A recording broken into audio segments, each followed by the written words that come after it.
अस्सलाम वालेकुम, मैं हूं शाहजेब खानजादा। पंजाब और खैबर पख्तूनख्वा में इंतखाबात के लिए फंड्स की फराहमी पर सुप्रीम कोर्ट की दूसरी डेडलाइन भी गुजर गई है। 3 रुकनी बेंच के फैसले के मुताबिक इलेक्शन कमीशन को 21 अरब रुपए जारी नहीं हो सके हैं। सुप्रीम कोर्ट ने 14 अप्रैल को इन चैम्बर समात में 17 अप्रैल तक स्टेट बैंक को फंड्स जारी करने का हुक्म दिया था, लेकिन कल स्टेट बैंक ने वजारत खजाना से रुजू किया, वजारत खजाना ने वफाकी काबीना से रुजू किया, वफाकी काबीना ने कौमी असम्बली से रुजू किया और कौमी असम्बली ने कायमा कमेटी बराए खजाना की सिफारिशात की रोशनी में फंड्स के इजरा से इनकार कर दिया। और आज इलेक्शन कमीशन, वजारत खजाना और स्टेट बैंक ने फंड्स की फराहमी के हवाले से रिपोर्ट सुप्रीम कोर्ट में जमा करा दी है। जराए के मुताबिक इलेक्शन कमीशन ने सुप्रीम कोर्ट को आगाह कर दिया है कि इंतखाबात के लिए फंड्स नहीं मिल सके हैं। इलेक्शन कमीशन ने अपनी रिपोर्ट में मजीद कहा है कि इंतखाबात के लिए फंड्स और अमन अमान के लिए फोर्स की अदम फराहमी से 14 मई को इलेक्शन नामुमकिन होता जा रहा है। पंजाब में सिक्योरिटी के लिए 4,66,000 एहलकार दरकार हैं। पाक फौज, FC और रेंजर्स के लिए वफाक को खत लिखा मगर जवाब नहीं दिया गया। बैलेट पेपर्स की छपाई के लिए रकम की अदायगी की आज आखिरी तारीख थी। तस्वीरों वाली इंतखाबी फहरिस्तों की छपाई पहले ही ताखीर का शिकार है। शफाफ और मुनसिफाना पुरअमन इंतखाबात इलेक्शन कमीशन की जिम्मेदारी है। ज़मीनी हक़ाइक़ के पेश नज़र 8 अक्टूबर इंतखाबात के लिए मुनासिब तारीख है। अगर 8 अक्टूबर की तारीख पर अमल ना किया तो मुल्क में अनारकी का खदशा है।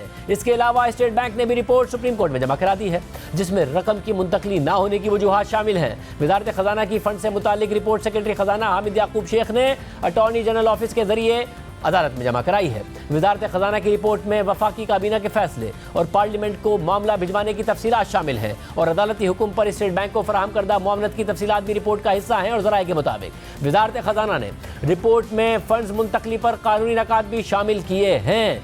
इसके अलावा हसनात मलिक और दीगर कोर्ट रिपोर्टर्स ने यह रिपोर्ट किया है कि आला फौजी हुकाम ने पीर को चीफ जस्टिस उमर अता बंदियाल और अदालत उज़्मा के दीगर 2 जजों से मुलाकात की है, जो पंजाब में होने वाले इंतखाबात से मुताल्लिक केस की समाअत कर रहे हैं। खबर के मुताबिक चीफ जस्टिस के चैम्बर में जजेस और ISI के सरबरा और DGMO के दरमियान मुलाकात 3 घंटे से ज़ायद जारी रही, जिसमें इंटेलिजेंस चीफ ने मुल्क को दरपेश सिक्योरिटी के मसाइल पर जजेस को ब्रीफिंग दी और इस मुलाकात में अटॉर्नी जनरल मंसूर अवान भी मौजूद थे। खबर के मुताबिक ये वाज़ेह नहीं है कि सुप्रीम कोर्ट ने ब्रीफिंग पर इत्मीनान का इजहार किया या नहीं, ताहम ब्रीफिंग के दूररस असरात होंगे अगर जजों को यकीन हो जाए कि मुल्क में सिक्योरिटी की सूरत हाल पंजाब में पोलिंग के दौरान सिक्योरिटी को यकीनी बनाने के लिए फौज की तैनाती की इजाज़त नहीं देती है। इस मुलाकात का ना तो कोई एलामिया सामने आया है और ना ही वजाहत आई है, मगर हमारे ज़राए भी इस मुलाकात की तस्दीक कर रहे हैं और हमारे ज़राए के मुताबिक अदालत को बताया गया कि इलेक्शन के लिए 2.5 लाख से ज़ायद सिक्योरिटी एहलकार मांगे जा रहे हैं। इतनी बड़ी तादाद में एहलकारों को मोबिलाइज करने में 15 दिन लगेंगे, फिर उन्हें ट्रेनिंग देना, फिर इंतखाबात कराना और फिर डीमोबिलाइज करना और फिर अगस्त के आखिर में दोबारा इंतखाबात के लिए इतनी बड़ी तादाद को मोबिलाइज करना इन सिक्योरिटी हालात में नामुमकिन नजर आता है। इसलिए दरख्वास्त की जाती है कि एक ही वक्त में इलेक्शन कराए जाएं ताकि ये सारी एक्सरसाइज एक ही दफ़ा की जाए। इसके अलावा जियो न्यूज़ की रिपोर्टर मरीम नवाज के मुताबिक वजारत दिफा ने सुप्रीम कोर्ट में एक साथ इलेक्शन कराने की दरख्वास्त दायर कर दी है और कहा है कि मुल्क में जारी सिक्योरिटी की सूरत हाल के पेश नज़र सुप्रीम कोर्ट पंजाब इंतखाबात का हुक्म वापस ले। अदालत सिंध और बलूचिस्तान असम्बलियों की मुद्दत मुकम्मल होने पर इंतखाबात का हुक्म दे। सुप्रीम कोर्ट ने अपने 4 अप्रैल के फैसले में लिखा था कि वफाकी हुकूमत पंजाब और KP में इंतखाबात के लिए वसाइल और मुआवनत फराहम करे। वफाकी हुकूमत इंतखाबात के लिए अफवाज, रेंजर्स, FC और उन दीगर तमाम एहलकारों की मौजूदगी को यकीनी बनाए जो बिलवास्ता या बिलावास्ता उसकी कमांड में आते हैं और जिनकी इलेक्शन कमीशन को सिक्योरिटी और दीगर मकासद के लिए ज़रूरत है। और इस हवाले से वफाकी हुकूमत 17 अप्रैल तक इलेक्शन कमीशन को अपना प्लान फराहम करे जो इलेक्शन कमीशन के लिए काबिल कबूल हो। कमीशन की मुआवनत से मुताल्लिक वफाकी हुकूमत और पंजाब की निगरान हुकूमत ने अदालती हुक्म पर अमल दरामद ना किया तो कमीशन मुनासिब फैसले के लिए अदालत को आगाह करे। दिलचस्प बात यह है कि 1 अप्रैल की समाअत में अटॉर्नी जनरल ने इंतखाबात के लिए सिक्योरिटी के मामले पर इन चैम्बर समाअत की इस्तदा की थी, तो ये इस्तदा मंजूर नहीं हुई थी और चीफ जस्टिस ने इस पर रिमार्क्स दिए थे कि हमें सील्ड रिपोर्ट्स दे दें, हम पढ़ लेंगे। हम सिर्फ फौज की बात नहीं कर रहे हैं, मुसल्लह फौज में एयरफोर्स और नेवी भी शामिल है। अगर हमारी फौज हसास जगहों पर तैनात है तो हमें इन 2 अफवाज के बारे में भी बताया जाए। अगर पाक आर्मी की नफरी मसरूफ है तो दीगर सर्विसेज से एहलकार लिए जा सकते हैं। इलेक्शन में ड्यूटी के लिए जंगजू फौजी नहीं चाहिए। फौज में हर यूनिट या शोबा जंग के लिए नहीं होता। रिटायर्ड आर्मी जवान भी सिक्योरिटी दे सकते हैं, पैरामिलिट्री फोर्सेज भी सिक्योरिटी दे सकती हैं जो वजारत दाखिला के मातहत हैं। वैसे बता दें कि इलेक्शन के लिए कितनी सिक्योरिटी चाहिए, जो कुछ हसास चीज़ें हैं उनको इन चैम्बर सुन लेंगे। उसी समात में चीफ जस्टिस ने सेक्रेटरी दिफा lieutenant general retired Hamidur Rahman से सवाल किया था कि क्या आपके पास रिटायर्ड जवान बुलाने का कोई तरीकाकार है। सेक्रेटरी दिफा ने जवाब दिया कि रिटायर्ड आर्मी जवान रिजर्व फोर्स होती है जिन्हें मखसूस हालात में बुलाया जाता है। रिजर्व फोर्स की तलबी के लिए वक्त दरकार होता है। रिजर्व फोर्स की तरबियत भी की जाती है। चीफ जस्टिस ने रिमार्क्स दिए कि इलेक्शन कल नहीं होने, पूरा शेड्यूल आएगा, हमें सील्ड फाइलें दे दें, हम जायजा लेकर वापस कर देंगे। आप चंद घंटों बाद या कल सुबह तक रिपोर्ट दे दें। सेक्रेटरी दिफा को अगली समात पर आने की जरूरत नहीं है। कुछ सवालात हमारे जहन में आए तो खुली अदालत में पूछ लेंगे। लेकिन इसके बाद केस की कोई समात ही नहीं हुई और 3 रुकनी बेंच ने फैसला सुना दिया था और फिर अब ये ब्रीफिंग दी गई है। एक तरफ ये मामला अदालत में ज़ेर गौर है और दूसरी तरफ सियासी मैदान में भी हलचल मची हुई है। आज वज़ीर आज़म शहबाज शरीफ की सदारत में हुकूमती इत्तेहादियों का इजलास हुआ है, जिससे खिताब करते हुए वज़ीर आज़म ने कहा है क्या दुनिया में ऐसा कभी हुआ है कि कानून नाफिज करने से पहले रोक दिया जाए। ऐसे अनोखे फैसलों से अदल के निज़ाम को नुकसान पहुंचता है। पार्लियामेंट और अदालत उज़्मा काबीना ये जो एक मामला पिछले कई हफ्ते से चल रहा है, दुनिया जो है इसके ऊपर हैरान परेशान है कि कभी हुआ आज तक कि एक कानून अभी उसने हतमी शक्ल इख्तियार नहीं की, वो कानून अपनी असल सूरत में नहीं आया और उसको अदालत उज़्मा का एक 3 मेंबर का बेंच कह दे कि जनाब हम इसके ऊपर स्टे ग्रांट कर रहे हैं। सदर को कह रहे हैं कि अगर वो असेंट करे या ना करे ये अपने नाफिजुल अमल नहीं होगा। ये दुनिया में कभी इस तरह की बात नहीं हुई। हुकूमती इत्तेहादियों के इजलास की अंदरूनी कहानी भी सामने आ गई है, जिसमें ज़राए के मुताबिक बिलावल भुट्टो ने अपोजिशन से मुज़ाकरात के मामले पर इसरार किया। MQM, BNP और खालिद मकसी की जानिब से बिलावल भुट्टो के मुज़ाकरात के मौक़िफ़ की तायीद की गई। चौधरी सालिक और मोहसिन दावड़ ने भी बिलावल भुट्टो के मौक़िफ़ की तायीद की, लेकिन JUI ने मुज़ाकरात से मुतालिक बिलावल भुट्टो के मौक़िफ़ की मुखालफत की और मौक़िफ़ अपनाया कि इमरान खान कोई सियासी कुव्वत नहीं है, डायलॉग की मुखालफत करते हैं। जबकि शाहज़ेन बुगटी ने कहा कि हम डायलॉग के मुखालिफ नहीं, ताहम इमरान खान एक झूठा इंसान है, इमरान खान भरोसे के लायक नहीं है। इजलास में बिलावल भुट्टो ज़रदारी ने कहा कि बातचीत के दरवाजे बंद कर देना हमारे उसूलों के खिलाफ है। बातचीत के दरवाजे बंद कर देना गैर जमहूरी और गैर सियासी भी है। ये वक्त की ज़रूरत है कि डायलॉग का रास्ता अख्तियार करके मुल्क को बहरान से निकाला जाए। इसके बाद हुकूमती इत्तेहादियों का इजलास डायलॉग के मामले पर किसी इत्तफाक राय के बगैर ख़त्म हो गया। सारी सूरत पर बात करेंगे। वज़ीर दिफा ख्वाजा आसिफ साहब हमारे साथ। मुन्ने ख्वाजा साहब बहुत शुक्रिया हमें शो में ज्वाइन करने के लिए। ज़ाहिर मामला आपकी वजारत से ताल्लुक़ रखता है। 1 अप्रैल की समात में ये हुआ कि अटॉर्नी जनरल ने कहा कि ब्रीफिंग ले ली जाए जो सिक्योरिटी के मामला थे उस पर, मगर सुप्रीम कोर्ट की तरफ से कहा गया कि आप रिपोर्ट दे दें, हम रिपोर्ट देखेंगे, ज़रूरत पड़ी तो आपसे ब्रीफिंग ले लेंगे। अब अचानक ये खबर आती है कि कल ब्रीफिंग हुई है। मतलब किन हालात में हुई है? हुकूमत ने कहा अदालत से कि ब्रीफिंग ले लें, अदालत ने बुलाया कि ब्रीफिंग ले लें, कि DGSI, DGMO, सेक्रेटरी दिफा, इनकी खबर आ रही है कि ब्रीफिंग दी गई है। बिस्मिल्लाहिर्रहमानिर्रहीम। शाहज़ेब, ये 1 अप्रैल वाला जो सबमिशन हमने की थी ये उसी का एक कंटिन्यूशन है जो कल ब्रीफिंग हुई है और सेक्रेटरी डिफेंस और उनके साथ मिनिस्ट्री के या आप कह सकते हैं कि रिप्रेजेंटेटिव्स थे जो सिक्योरिटी के ऊपर डिटेल ब्रीफिंग दे सकते थे और उन्होंने दी। और ये खासी देर इसके ऊपर जो है वो तबादला ख्याल जो है सुप्रीम कोर्ट का जो मेरा ख्याल है कि 3 रुकनी जो बेंच था उन्होंने प्राइवेटली ये सारी ब्रीफिंग दी। तो ये इसका डिटेल है। बाकी मगर साहब ये खबर आ रही है, ज़ाहिर हमें जो हमारे ज़राए से पता चली कि ये बताया गया अदालत को कि 2.5 लाख से ज़ायद सिक्योरिटी ऑफिशल्स को पहले मोबिलाइज़ करना, फिर उसके बाद उन्हें ट्रेन करना, फिर इंतखाबात का होना, फिर उन्हें डीमोबिलाइज़ करना, फिर अगस्त के बाद एक और इलेक्शन प्रोसेस शुरू होगा, उन्हें फिर मोबिलाइज़ करना, फिर डीमोबिलाइज़ करना। लॉ एंड ऑर्डर की सिचुएशन पहले ही ऐसी है, तो बेहतर है कि ये सब एक ही तारीख में इंतखाबात हो जाए सारे के सारे, बजाय इसके कि ये पूरी एक्सरसाइज की जाए। क्या ये दुरुस्त है? जी, ये आपकी जो भी आपकी इंफॉर्मेशन है वो खासा करीब है, जो भी हकीकत है उसके करीब है। ये चीज़ें जो हैं इसी सारी आर्गूमेंट के टिकट जो है रिवॉल्व कर रही हैं, जो आपने जो बताया है। मतलब तो अगर अदालत ने अब भी हुक्म दिया, क्योंकि अदालत ने स्टेट बैंक को पहले हुक्म दे दिया था, उसके बाद आज रिपोर्ट जमा हो गई, इलेक्शन कमीशन ने भी कह दिया कि मामला नहीं आगे बढ़ पा रहे हैं, तो अगर अदालत ने डायरेक्ट हुक्म दे दिया कि निजी सिक्योरिटी प्रोवाइड की जाए, फिर क्या होगा? देखें, ये तो we'll cross that bridge when we come to it. लेकिन मैं जो आपको एक वेग सी बात आपके साथ कर सकता हूँ कि जो पार्लियामेंट ने कल से जो ले ली है फंड्स मुहैया करने पे पोजीशन जो है वो बिल्कुल वाज़ेह है। ये आर्गूमेंट जो है कि पार्लियामेंट जो है अल्टीमेट अथॉरिटी थी इन फंड्स को जो है वो सैंक्शन करने की, उन्होंने उस प्रपोजल को रिजेक्ट कर दिया है। तो पार्लियामेंट की पोजीशन जो है वो बड़ी वाज़ेह होकर सामने आ गई है। और उसके साथ जो दूसरे हालात हैं जो पहले हमने बात की है सिक्योरिटी के हवाले से वो, और फिर इलेक्शन कमीशन भी आज अभी मैंने टिकर देख रहा था चल रहे थे टीवी के ऊपर के इलेक्शन कमीशन ने भी कहा है कि जी आप एक वक्त पे इलेक्शन कराएं, नहीं तो मुख्तलिफ औकात पे अगर इलेक्शन हुए तो एनार्की का जो है ना वो खदशा है। ऑलरेडी जो है पॉलिटिकल टेंशंस जो है ना वो बड़े हाइट पे पहुंची हुई हैं, बड़ी इस वक्त तशवीशनाक सूरत हाल है पॉलिटिकल टेंशंस की।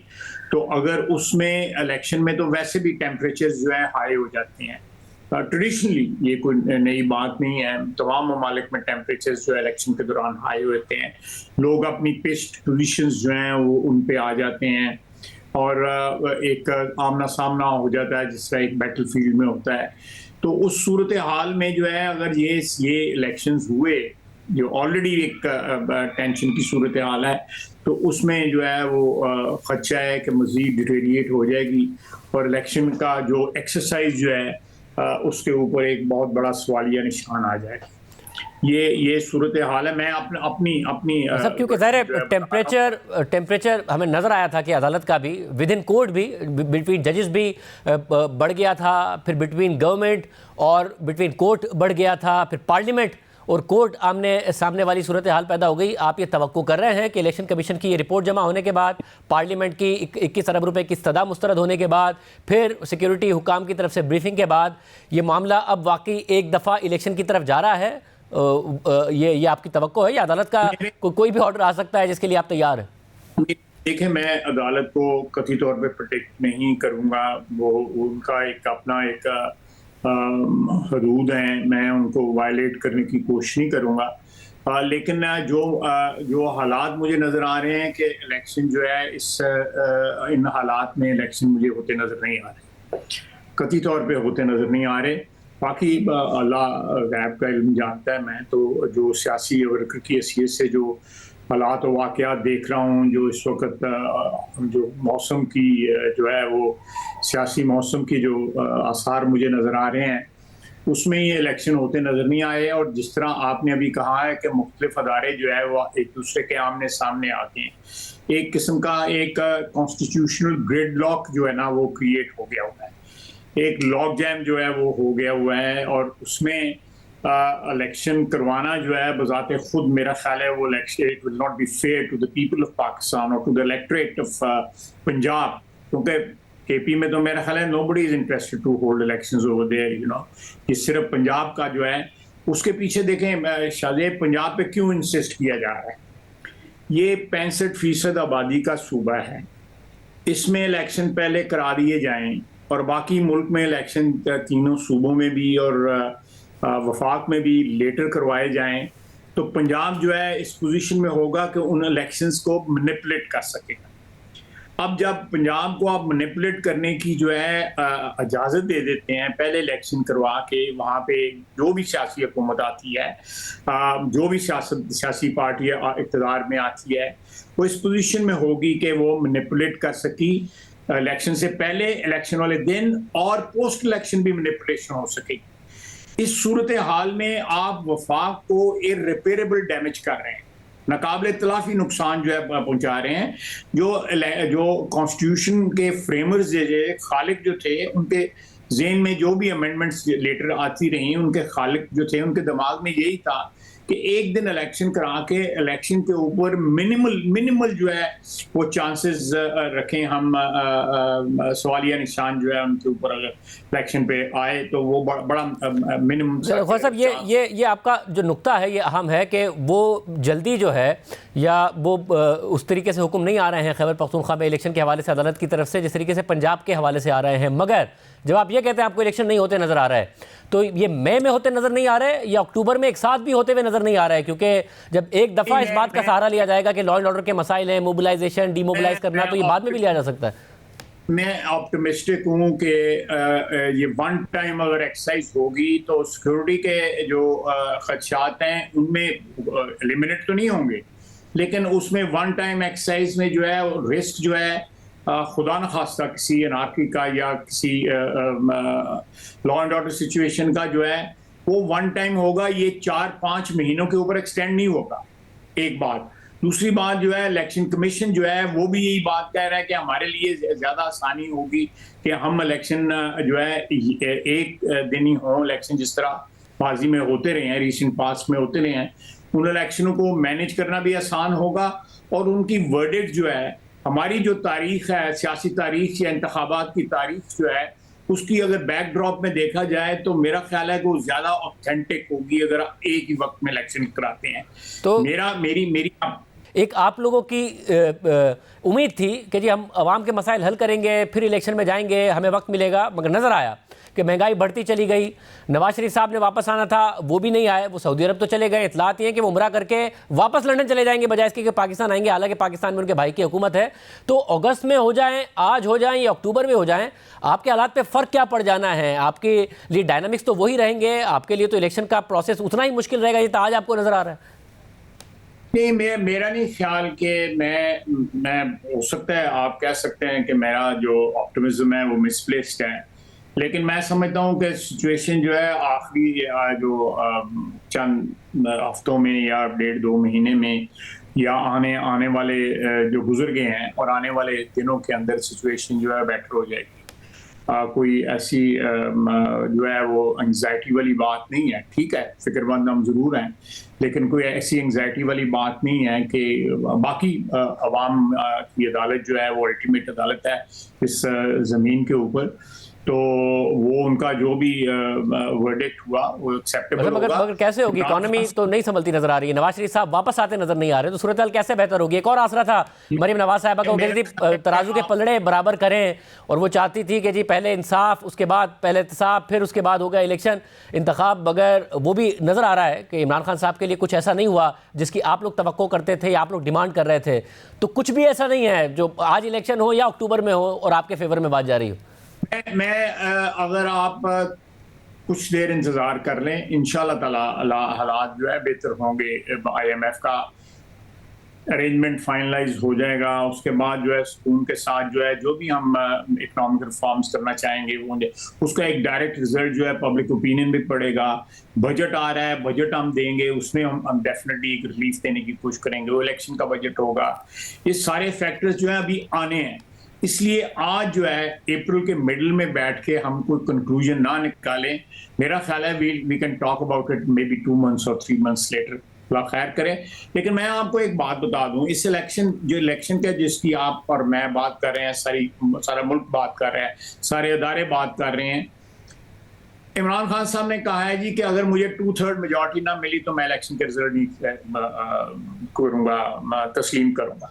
मैं सिंपल मेजॉरिटी मेरे पास हो गई, मैं फिर इलेक्शन करवा दूंगा, मैं फिर असेंबली तोड़ दूंगा। तो ये एक शख्स की ख्वाहिश के ऊपर जो है, अगर आपने सारा जो है मुल्क जो है वो सारी कौम जो है एक स्पिन में आई हुई है, ये पॉसिबल नहीं है। उसकी जो भी कॉस्ट हो, we have to stop this madness. यानी आप ये कह रहे हैं कि आज इत्तेहादियों के इजलास में हालांकि बहुत ज़्यादा कहा गया कि मुज़ाकरात हो, बट आप अभी भी हामी नहीं है कि इमरान खान साहब को एंगेज किया जाए और मुज़ाकरात करके कोई हल निकाला जाए? मैंने आपको बताया है कि जो बंदा ये शख्स का ये बात कह रहा है और जो बंदा बार बार, खैर अब तो NRO खुद भी मांग रहे हैं, उनके आवारियों के उनके क्लोज साथी जो है उनका है ही कि इमरान खान के साथ मुकदमे जो है उनके मुज़ाकरात के लिए शर्त है कि पहले उनके खिलाफ मुकदमे सारे ख़त्म किए जाए। ये आपने भी पढ़ा होगा, मैंने भी पढ़ा है, बयान जो है मीडिया पे आया हुआ है। मगर सिराजुल हक साहब ने इसकी तरदीद की है कि ऐसी कोई बात उन्होंने नहीं की थी, मगर मीडिया पर यह खबरें जरूर चली, पर सिराजुल हक साहब ने इस बात की तरदीद की।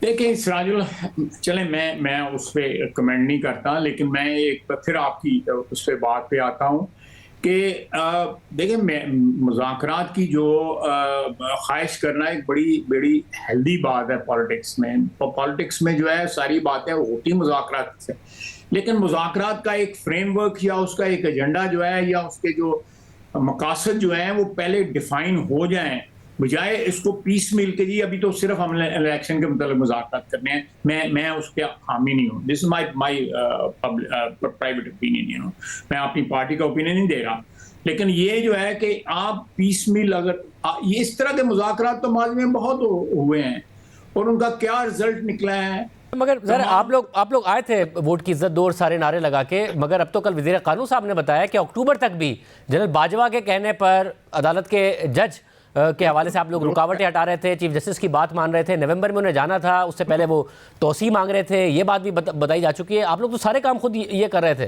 नहीं, बिल्कुल आप दुरुस्त कर रहे हैं। मैं आपकी बात को एंडोर्स करता हूं कि ये सारे वाकयात जो आप बयान कर रहे हैं ये हुए हैं और इन वाकयात की वजह जो है वो भी आपको मालूम है कि क्या मैं इसलिए कह रहा हूँ, आपने बिल्कुल निशानदेही करके मेरी मदद की है कि इन वाकयात की जो ये वाकया जिनकी तरफ आप इशारा कर रहे हैं, इनकी रोकथाम के लिए हमें पसपाई इख्तियार करनी पड़नी है। पसपाई आईनी पसपाई होगी कि वापस अपनी हदूद में जाएं और अपने हदूद में रह के इस मुल्क के लिए, इस मुल्क के अवाम के लिए अपना किरदार अदा करें, बजाय इसके कि मैं अदलिया में मुदाखलत करूं, अदलिया पार्लियामेंट में मुदाखलत करे, पार्लियामेंट जो है वो एस्टैब्लिशमेंट में मुदाखलत करे, एस्टैब्लिशमेंट इलेक्शन में मुदाखलत करे। ये नहीं होगा। या मीडिया जो है अपने मफादात का तहफ़्फ़ुज़ करे, बिग बिजनेस जो है वो हर कोट टेल के साथ जो है चिमट जाए और वो अपने मफादात का तहफ़्फ़ुज़ करे। No, we have to think, collectively think कि ये इस मुल्क का बनना क्या है, इस मुल्क की एग्जिस्टेंस को अगर हमने गारंटी करना है, अंडरराइट करना है, तो खुदा के लिए ये जो दरवाजे खटखटाए जा रहे हैं मुज़ाकरात के लिए, दिस इज नॉट इनफ। मगर ख्वाजा साहब आपके अपने इल्म में है कि जनरल बाजवा ने चीफ जस्टिस से मुतालिक क्या गारंटी दी थी कि अगर ये नॉमिनेशन हो जाए तो क्या था? वो हमें कहा गया था कि आप to mend your fences with अदलिया, इन दो जजेस को जो है ना आप जो है गिव इन कर दें, चीफ जस्टिस साहब को जो है वो उनको ओब्लाइज कर दें, क्योंकि वो दो जजेस को लाना चाहते हैं सुप्रीम कोर्ट के ऊपर। तो वी स्टेप बैक, हमने वी क्रिएटेड स्पेस और रूम फॉर द जुडिशरी कि उसमें दो जजेस ऐसे इंडक्ट हो जाएं जो नॉर्मल प्रोसेस में जो है हो सकता है ब्लॉक हो जाते हैं। तो ये कहा गया था फिर हॉस्टिलिटी कम हो जाएगी, उधर से भी हॉस्टाइल रवैया नहीं होगा अगर ये हो जाए। जी बिल्कुल भी ये एक किस्म का स्वीटनर था हमारे और अदलिया के ताल्लुकात के लिए। मगर वो फिर बैकफायर ही किया, फायदा नहीं हुआ। नहीं, कोई फायदा नहीं हुआ, बल्कि उसकी कीमत बड़ा महंगा पड़ा। मैं कीमत अदा करनी, यानी वो क्या कहते हैं 100 प्याज भी खाए और साथ में, मैं डिटेल में नहीं जाना चाहता। बहुत शुक्रिया, ख्वाजा आसिफ साहब हमारे साथ मौजूद थे, गुफ्तगू आपने सुनी। प्रोग्राम में ब्रेक शामिल करते हैं कि अब होने क्या जा रहा है, अंदर की बात क्या है। हामिद मीर साहब हमारे साथ मौजूद होंगे ब्रेक के बाद।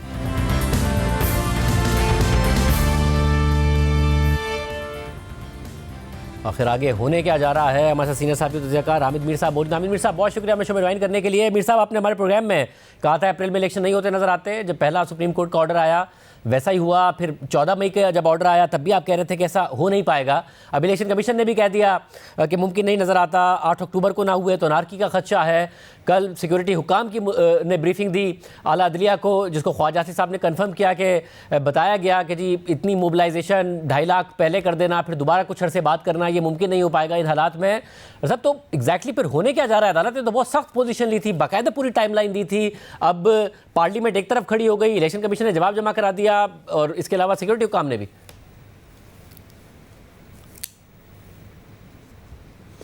देखिए शाहज़ेब भाई, मैं जब भी आप मुझसे पूछते थे तो मैं आपको इसलिए कहता था कि मुझे इलेक्शन होते नज़र नहीं आ रहे, कि जो असलियत है ना, जो सच्चाई है, वो हमारे जो सियासतदान हैं, ख्वाह उनका ताल्लुक़ किसी भी पार्टी से है, वो पूरी सच्चाई अपनी ज़ुबान पे लाते नहीं हैं। और क्योंकि वो ज़ुबान पे लाते नहीं हैं तो मीडिया पे नज़र नहीं आती है। और अगर कभी मीडिया जो है वो थोड़ी बहुत सच्चाई जो है वो सामने लाने की कोशिश करे तो फिर मीडिया के साथ भी कोई अच्छा सलूक नहीं होता।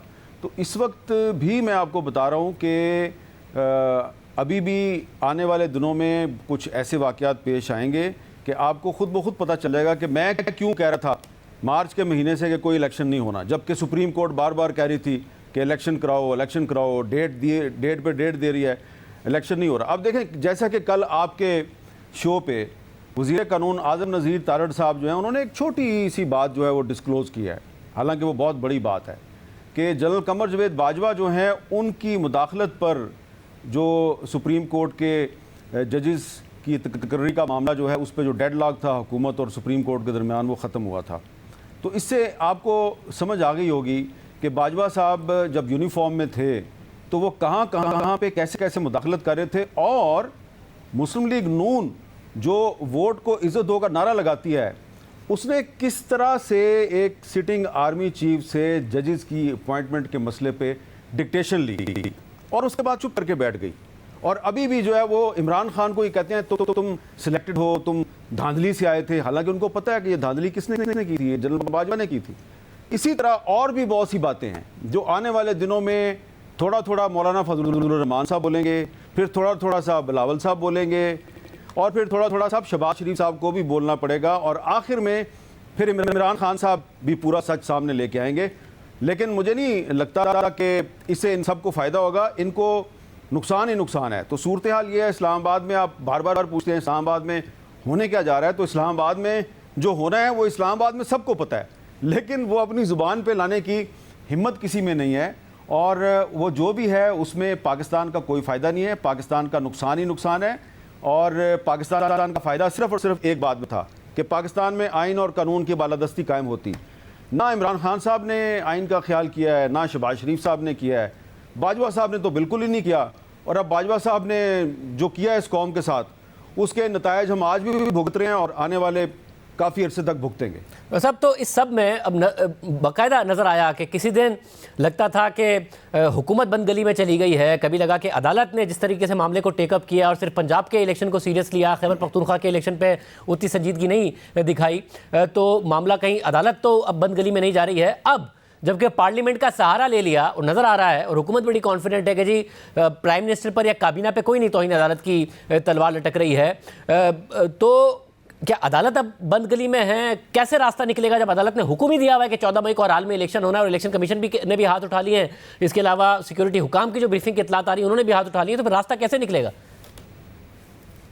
देखिए ना, इसमें जो चीफ जस्टिस साहब हैं उनको सोचना चाहिए था कि जब पंजाब में 90 दिन में इलेक्शन के मामले पे लाहौर हाई कोर्ट के एक 1 मेंबर बेंच ने एक हुक्म दे दिया, तो उसके बाद वो मामला जो है वो लाहौर हाई कोर्ट के और पंजाब गवर्नमेंट के दरमियान या इलेक्शन कमीशन के दरमियान रहने देते।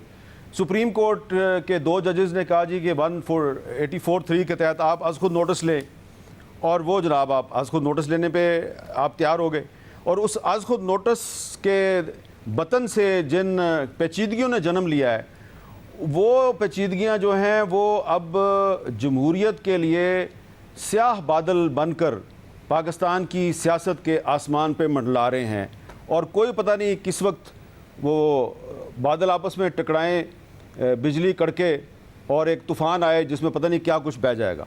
तो अब इसमें मुझे तो समझ नहीं आती कि चीफ जस्टिस साहब जो हैं उनको किसने ये मशवरा दिया था कि ये 2 जज साहिबान जो कह रहे हैं कि आप इसमें आज खुद नोटिस लें, तो उन्होंने ले लिया। अब उनको पहले कुछ जजेस के बारे में गुमान था कि ये मेरे साथ हैं, फिर उनको गुमान हुआ कि ये मेरे साथ नहीं है, फिर अब जो हो रहा है वो आपके सामने है। लेकिन इसमें मैं समझता हूँ कि जो पार्लियामेंट से जो करारदादें मंजूर हुई हैं, पार्लियामेंट ने जो लेजिस्लेशन की है वो पर्सन स्पेसिफिक है, इसलिए कि उसका मकसद सिर्फ़ और सिर्फ चीफ जस्टिस ऑफ पाकिस्तान को नीचा दिखाना है। और चीफ जस्टिस साहब ने भी जो फैसले दिए हैं उसमें भी बहुत से लोगों का ख्याल है कि पाकिस्तान की जो सियासत है उसको सामने रख के फ़ैसले किए जा रहे हैं। तो इसमें दोनों ने अपने साथ अच्छा नहीं किया, ना पार्लियामेंट को ये काम करना चाहिए था, ना चीफ जस्टिस को ये काम करना चाहिए था। बंद गली में ना तो चीफ जस्टिस साहब जा रहे हैं ना पार्लियामेंट जा रही है, बंद गली में तो सिर्फ पाकिस्तान का आइन चला गया है जिसकी ये अप्रैल के महीने में 50वीं सालगिरह है। यही एक सबसे बड़ा एक मेरे ख्याल में एक इस वक्त पाकिस्तान के साथ सानिया है, ट्रेजिडी है, एक नेशनल ट्रेजिडी है कि आइन पाकिस्तान की 50वीं सालगिरह पे पाकिस्तान का आइन जो है उसका तमाशा बन रहा है, उसका मजाक बन रहा है। बस मैं तो ये दुआ करता हूँ कि ये आइन पाकिस्तान की 50वीं सालगिरह पे ये जो आइन है ये कहीं पे मलियामेट ना हो जाए और तबाह बर्बाद ना हो जाए, क्योंकि अगर ये आइन तबाह बर्बाद हो गया तो इसके बाद दोबारा फिर कोई नया आइन जो है उस पर किसी का कोई इत्फाक राय नहीं होगा। वैसे मगर आपके जो इंटरव्यू था जरदारी साहब के साथ, उसमें नजर आ रहा था कि जरदारी साहब चाह रहे हैं कि कहीं ना कहीं से कोई मुज़ाकरात के जरिए रास्ता निकले, अक्टूबर की बजाय हुकूमत ज़रा पीछे आ जाए। फिर एक कमेटी भी पीपल्स पार्टी ने बनाई, कायरा साहब, गिलानी साहब, नवीद कमर साहब उसमें शामिल हैं। आज जो इत्तेहादियों का इजलास हुआ उसकी भी इतला यही है कि बिलावल भुट्टो जरदारी ने इंसिस्ट किया कि मुज़ाकरात होने चाहिए। तो यहाँ से कोई रास्ता निकलने की उम्मीद है? नहीं, यहाँ से रास्ता निकलने की कोई उम्मीद नहीं है। देखें, एक चीज़ को अंडरस्टैंड करने की कोशिश करें। पीपल्स पार्टी क्यों चाह रही है मुज़ाकरात हों? इसलिए कि पीपल्स पार्टी को पता है कि कम से कम एक सूबे में जब भी इलेक्शन होगा तो वो एक सूबे में तो दोबारा हमारी हुकूमत आएगी, तो किसी किस्म की इनसिक्योरिटी नहीं है उनको। पीटीआई वाले क्यों कहते हैं बार बार कि इलेक्शन कराएं, इलेक्शन करवाएं? उनको पता है पंजाब में हमें मेजॉरिटी मिल जाएगी, खैबर पख्तूनख्वा में भी मिल जाएगी, बलूचिस्तान के बारे में वो श्योर नहीं है और सिंध के बारे में वो श्योर नहीं है, लेकिन 2 सूबों के बारे में वो श्योर हैं। तो जिसको इनसिक्योरिटी का एहसास नहीं है, जो अदम तहफ़्फ़ुज़ का शिकार नहीं है, वो कह रहा है इलेक्शन करो, मुज़ाकरात करो। और जिसको पता है कि अगर इलेक्शन हो गया फौरी तौर पे तो हमारे तो बखिए उधड़ जाएंगे और हमारी तो वोटर जो हैं वो जो पेट्रोल की कीमतों में हमने इतना इजाफा किया है और महंगाई का तूफ़ान लेके आए हैं, तो हमारी तो वोटर ने हमारे खिलाफ बदला लेना है, इंतकाम लेना है वोट के ज़रिए, तो भाग रहे हैं वो इलेक्शन से। ये बात आपको समझ आनी चाहिए। तो जो आज इजलास था, उस इजलास में बिलावल साहब जो हैं वो बाकायदा मिन्नत समायत कर रहे थे कि भाई प्लीज़ आप ट्राई टू अंडरस्टैंड कि जमहूरियत ख़तरे में है, आईन पाकिस्तान ख़तरे में है। अगर हमने मुज़ाकरात नहीं किए, इलेक्शन की डेट पे राज़ी ना हुए तो किसी भी वक्त कुछ भी हो जाएगा। लेकिन शायद जो इनसिक्योरिटी, अदम तहफ़्फ़ुज़ की शिकार जो सियासी क़यादत है, उसका ये ख्याल है कि अगर पाकिस्तान में आइन ख़त्म हो जाता है, ये सिस्टम डीरेल हो जाता है, तो शायद उनको इसका बहुत फ़ायदा हो जाएगा। फिर तो इलेक्शन 1.5, 2 साल, 3 साल के लिए नहीं होगा, तो उनका ये कैच है।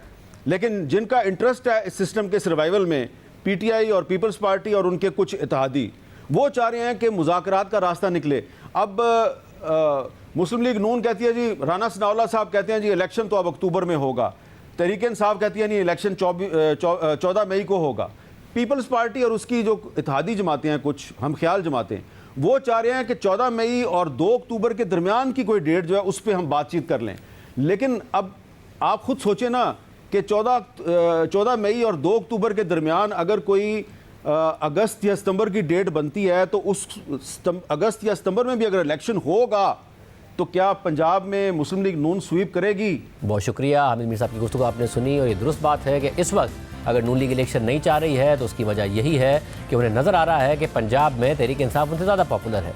इस वक्त सुप्रीम कोर्ट और सियासी ऐवानों में जो फोकस है वो भी पंजाब के सूबाई असम्बली के इंतखाबात पर ही है। पंजाब में सूबाई असम्बली की तहलील के 90 दिन बाद इलेक्शन पर जोर दिया जा रहा है, लेकिन इस सारी सूरत हाल में पंजाब असम्बली से सिर्फ 4 दिन बाद तहलील होने वाली खैबर पख्तूनख्वा की सूबाई असम्बली के इंतखाबात के हवाले से अभी तक कुछ भी वाज़ेह नहीं हो सका है, जबकि सुप्रीम कोर्ट की भी सारी तवज्जो पंजाब में इंतखाबात पर है। पंजाब और खैबर पख्तूनख्वा की असम्बलियों के तहलील होने के बाद हुकूमत की जानिब से तारीख न दिए जाने पर पीटीआई ने फरवरी में लाहौर हाई कोर्ट और पेशावर हाई कोर्ट से रुजू किया, जिसके बाद 10 फरवरी को लाहौर हाई कोर्ट ने इलेक्शन कमीशन को गवर्नर पंजाब से मुशावरत के बाद फौरी तारीख का ऐलान करने का हुक्म दिया और कहा कि इलेक्शन कमीशन इस बात को यकीनी बनाए कि असेंबली तहलील होने के बाद 90 दिन के अंदर इलेक्शन हो। मगर गवर्नर पंजाब और इलेक्शन कमीशन इस फैसले के खिलाफ इंट्रा कोर्ट अपील में चले गए, जबकि खैबर पख्तूनख्वा में इंतखाबात के हवाले से पेशावर हाई कोर्ट में नुमाया पेशरफ नहीं हो सकी। और इसी दौरान 16 फरवरी को जस्टिस एजाजुल हसन और जस्टिस मज़ाहिर अली नकवी ने मुअत्तिल CCPO लाहौर गुलाम महमूद डोगर का केस सुनते हुए अचानक पंजाब में वक्त पर इंतखाबात न होने पर तशवीश का इजहार कर दिया और मामला खुद नोटिस के लिए चीफ जस्टिस को भेज दिया। फिर चीफ जस्टिस ने इस मामले पर खुद नोटिस ले लिया और यूं इस केस में सुप्रीम कोर्ट ने 1 मार्च के अपने फैसले में गवर्नर खैबर पख्तूनख्वा को इलेक्शन कमीशन से मुशावरत के बाद इंतखाबात की तारीख देने का हुक्म दिया था। फिर इसके बाद जब मामला दोबारा सुप्रीम कोर्ट पहुंचा तो 4 अप्रैल को सुप्रीम कोर्ट ने अपने फैसले में एक बार फिर 90 दिन में इंतखाबात की अहमियत की बात की और लिखा कि आइन और कानून इलेक्शन कमीशन को 90 दिन से आगे इलेक्शन की तारीख बढ़ाने का इख्तियार नहीं देते। इसके बाद अदालत ने पंजाब में इंतखाबात के लिए 14 मई की तारीख दे दी, मगर खैबर पख्तूनख्वा के हवाले से लिखा कि खैबर पख्तूनख्वा में इंतखाबात से मुताल्लिक भी दरख्वास्त गुजार ने रिलीफ मांगा।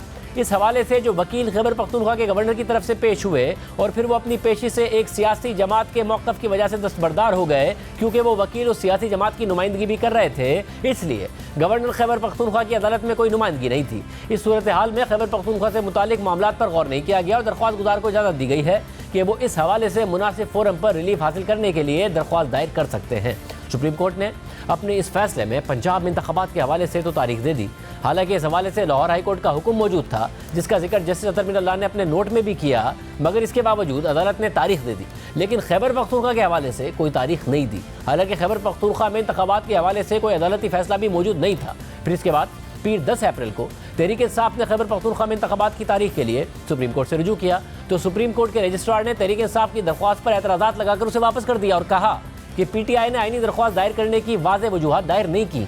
केपी इंतखाबात से मुतालिक दरख्वास्त एतराज़ात के साथ वापस की जाती है। फिर इसके बाद तहरीक इंसाफ ने पेशावर हाई कोर्ट से रुजू किया, जहां जस्टिस एजाज अनवर और जस्टिस शकील अहमद ने गुज़िश्ता हफ्ते जुमेरात को इसकी समाअत की। दरख्वास्त गुजार और स्पीकर खैबर पख्तूनख्वा असेंबली मुश्ताक गनी ने अदालत को बताया कि हड़ताल है, इसलिए वकला पेश नहीं हो सकते, जिसके बाद अदालत ने वफाकी और सूबाई हुकूमतों, गवर्नर खैबर पख्तूनख्वा और सदर को नोटिस जारी करते हुए समाअत 19 अप्रैल तक मुलतवी कर दी। और यूँ खैबर पख्तूनख्वा में इंतखाबात की कोई तारीख सामने नहीं आ सकी है और सुप्रीम कोर्ट की भी सारी तवज्जो पंजाब पर है। सिर्फ यही नहीं, पीटीआई के 123 अराकीन के इस्तीफ़ों की मंजूरी के बाद कौमी असम्बली में ये नशिस्तें भी खाली हैं, जिनमें से तकरीबन 80 नशिस्तों पर 60 रोज़ के अंदर ज़िमनी इंतखाबात होने थे, लेकिन मुल्क की 5 हाई कोर्ट्स इन ज़िमनी इंतखाबात को मुअत्तिल कर चुकी हैं, जबकि कौमी असम्बली की मुद्दत 14 अगस्त को पूरी होनी है। और आइन की शिक 224(4) ये कहती है कि अगर कौमी असम्बली की कोई नशिस्त असम्बली की मुद्दत ख़त्म होने से 120 दिन यानी 4 माह पहले खाली हो जाए तो उस पर 60 दिनों के अंदर इंतखाबात करवाए जाएँ। लेकिन सूरत हाल ये है कि ज़िमनी इंतखाबात करवाने के लिए 60 दिनों की मुद्दत पहले ही ख़त्म हो चुकी है, जबकि मौजूदा कौमी असम्बली की मुद्दत अगस्त के महीने में पूरी होनी है, यानी तकरीबन 120 दिन बाद मौजूदा असम्बली अपनी मुद्दत पूरी होने पर तहलील हो जाएगी और नतीजतन कौमी असम्बली की खाली नशिस्तों पर ज़िमनी इंतखाबात नहीं हो सकेंगे। हालांकि आइन तो यहाँ भी वाज़ेह था और इस वक्त सारी तवज्जो और इख्तलाफात पंजाब में इंतखाबात पर है। प्रोग्राम में भी शामिल करते हैं।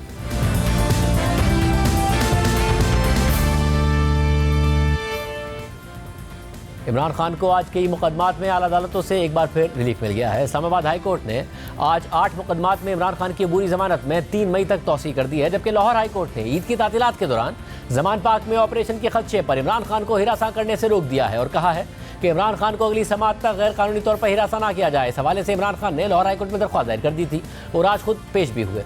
इमरान खान की दरख्वास्त पर जस्टिस अली बाकिर नजफी की सरबराही में 5 रुकनी बेंच ने समाअत की और इमरान खान ने रोस्ट्रम पर आकर कहा कि लोग मुझे 50 साल से जानते हैं, तो जस्टिस अली बाकिर नजफी ने रिमार्क्स दिए कि ये बातें ना करें, हम आज आपसे कुछ नया सुनना चाहते हैं। तो फिर इमरान खान ने मौका इख्तियार किया कि मुझे इनकी बातों से एक्शन का कंफर्म हो गया है, इन्होंने 26 घंटे मेरे घर पर हमला किया, मेरे पास मुसद्दिक़ा इतलात हैं कि ये ऑपरेशन करेंगे। तो जस्टिस अली बाकिर नजफी ने उनसे कहा हमारा नहीं ख्याल कि 5-6 दिन ये कुछ करेंगे। इस मौके पर पंजाब हुकूमत के वकील ने जवाब दिया कि हम कानून से हटकर कुछ नहीं करेंगे। तो जस्टिस आलिया नीलम ने रिमार्क्स दिए कि जब ये कहते हैं तो शक पड़ जाता है। तो पंजाब हुकूमत के वकील ने कहा कि किसी के लिए खुसूसी कुछ नहीं होना चाहिए। इस मौके पर इमरान खान ने कहा कि यहाँ तो आइन पर कोई नहीं चल रहा है। समाअत के बाद अदालत ने हुकूमत को अगली समाअत तक इमरान खान को गैर कानूनी तौर पर हिरासा करने से रोक दिया। इसके अलावा आज इमरान खान ने 8 मुकदमात में इस्लामाबाद हाई कोर्ट से अबूरी जमानत में एक और तौसी हासिल कर ली है।